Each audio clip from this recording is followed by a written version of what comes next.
A woman just defeated 3 armed fighters in front of 50,000 screaming Romans, and they're chanting her name like she's a goddess. This isn't Hollywood fiction. This is the completely unhinged reality of Rome's female gladiators. And by the end of this video, you'll know why these warrior women were so devastatingly effective that the Roman government literally had to ban them. Plus, I'm going to reveal the one secret technique that made gladiatrices more dangerous than male fighters, and it's not what you think. But first, let me blow your mind with some numbers that'll make you question everything you thought you knew about ancient Rome. Ready for this? A single trained gladiatrice could earn more in one fight than a Roman soldier made in 5 years. Female gladiators had significantly higher survival rates than their male counterparts. And here's the kicker. Archaeological evidence suggests there were Gladiatrix schools operating in over 100 cities across the Roman Empire. Your history teacher definitely didn't mention that Rome's most successful fighters wore makeup and had devoted fan clubs. Welcome to the blood-soaked world where combat was entertainment and women turned warfare into high art. This is going to get intense, it's going to get brutal, and trust me, it gets so much worse. Make sure you hit that subscribe button because you're going to want to see where this story goes. Picture ancient Rome as the world's first pay-per-view empire. But regular gladiator fights were getting stale. Same fighters, same outcomes, plummeting ticket sales. So some entrepreneurial Roman genius had the brilliant idea. You know what would really pack the seats? Women with swords. And just like that, the Gladiatrice was born. Rome had accidentally created the world's first female combat league, and they were about to become more addictive than whatever the Romans were putting in their wine. Now here's what'll mess with your head. Most gladiatrices chose this life. In a society where women had fewer rights than livestock, becoming a professional fighter was actually a step up the social ladder. Think about it. Regular Roman women couldn't vote, couldn't own property, couldn't even leave the house without permission. But gladiatrices, they were rock stars. They had their own money, their own fame, their own devoted followers who would literally worship them. The training was so intense it would make Navy SEALs quit on day 1. 12 hours a day learning creative ways to dominate opponents. But here's the secret weapon that made female gladiators deadlier than their male counterparts, and it's not what you think. Psychological warfare. While men relied on brute strength, women developed techniques that messed with their opponents' heads. They'd use their perceived weakness as a trap, luring overconfident male fighters into fatal mistakes. They'd employ distraction and misdirection, then strike when their enemy's guard was down. They turned society's underestimation of women into a literal combat advantage. And then it got absolutely wild. Drop a sword emoji in the comments if you're already hooked, because this is just the beginning. The most successful gladiatrices became bigger celebrities than emperors. Roman citizens would tattoo their names on their bodies. Mothers named daughters after famous fighters. The betting scene was so intense that people would sell possessions just to place wagers. But here's the crazy part. The Senate tried to regulate female gladiators because they were making male fighters look pathetic. Rome's fragile masculinity was so threatened they tried to cancel women's combat sports. And then it got worse. Enter Emperor Domitian. A man so obsessed with gladiatorial games that he basically turned the entire Roman Empire into his personal fantasy combat league. This ruler took the Gladiatrix phenomenon and cranked it up to absolutely unhinged levels.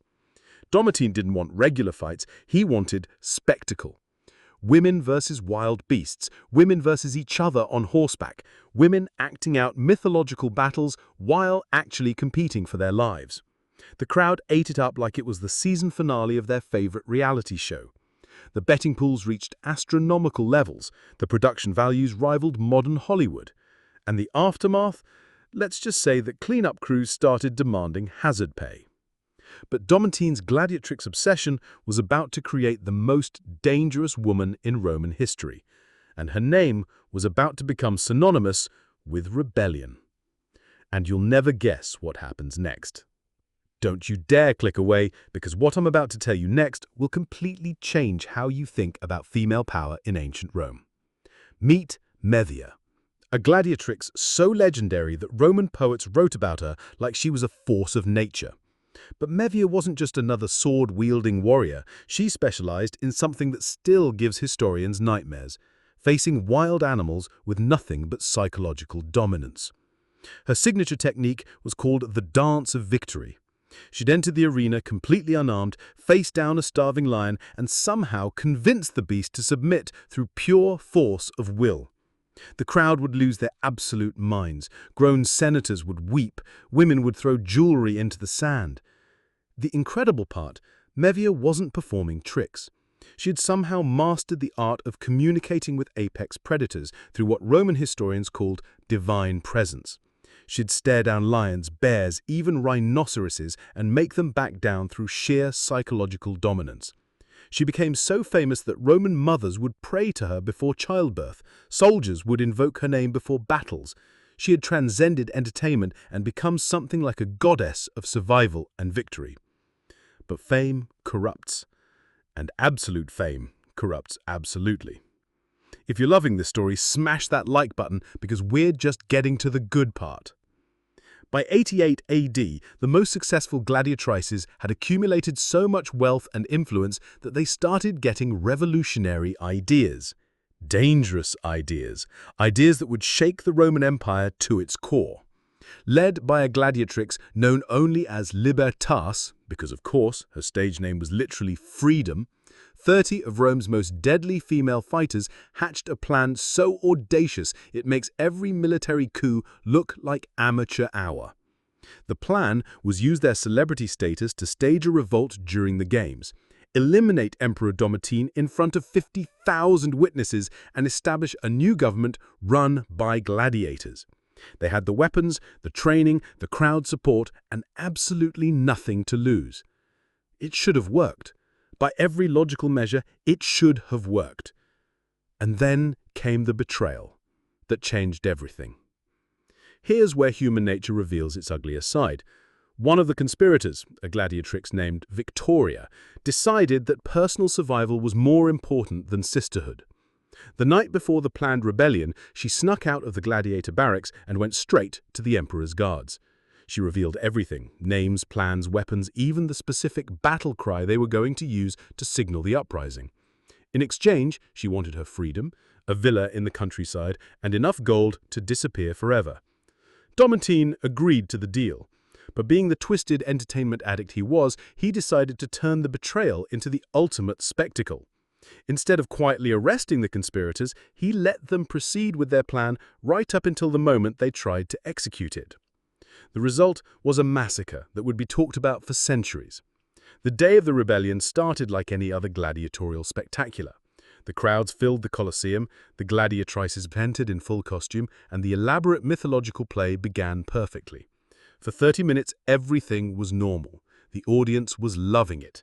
Even Libertas seemed confident that victory was within reach. Then came the signal. Libertas raised her sword, pointed it at the imperial box, and shouted the battle cry that was supposed to change Roman history forever. Except, instead of her sisters joining the rebellion, she found herself surrounded by 30 imperial guards who had been disguised as gladiators and planted throughout the arena. The rebellion lasted exactly 4 minutes, and ended with every conspirator either defeated or captured. But Domitian wasn't finished. In a move so cruel it was twisted even by Roman standards, he forced the surviving gladiatrices to continue the mythological play, except now they were playing defeated rebels being executed by loyal soldiers. The crowd realized they were watching real consequences disguised as entertainment and went absolutely wild with bloodlust. And it still got worse. But wait, because the story of what happened after the rebellion will absolutely blow your mind. The failed rebellion terrified Rome's ruling class. These weren't foreign slaves plotting a revolt. These were celebrities, women who had been elevated to goddess status by Roman society itself. If Gladiatrices could organize a revolution, what was stopping any other popular group from trying the same thing? Domitian's response was swift and absolutely brutal. Female gladiator schools were demolished, existing gladiatrices were executed, enslaved or forced into hiding. The betting markets were crushed. Even owning Gladiatrix merchandise was grounds for arrest. Within 18 months, the golden age of female gladiators was officially over. Women who had once been worshipped like goddesses were now hunted like criminals. But you can't just eliminate something that popular. You can only drive it underground, where it becomes even more dangerous. Banning gladiatrices didn't eliminate them, it just pushed them into the criminal underworld, where they became more legendary and more deadly than ever before. Private fights in secret locations, illegal betting rings worth fortunes, underground training camps that made the official schools look like daycare centers. These underground matches were somehow more brutal than the legal ones had ever been. No safety regulations, no medical support, no rules about what constituted fair combat. The stakes skyrocketed, but so did the prize money and the adrenaline rush for spectators willing to risk everything to witness the action. The most legendary of these shadow gladiatrices was a woman known only as Nox, Night, who supposedly never fought during daylight and always wore a mask that covered her entire face. Roman historians claim she went undefeated in over 40 underground fights before vanishing completely from history. Some say she retired wealthy to a distant province. Others believe she was eliminated by imperial agents. The romantics think she faked her death and lived peacefully as a farmer. Nobody knows for sure, which is exactly how legends are born. What do you think happened to Nox? Drop your theories in the comments below. This is just the beginning of our journey through history's most unhinged stories.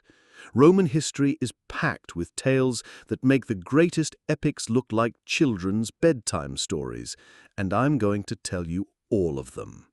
Next week, we're diving into the story of Emperor Caligula's war against Neptune. Yes, he literally declared war on the ocean and ordered his soldiers to attack waves. It's even more insane than it sounds.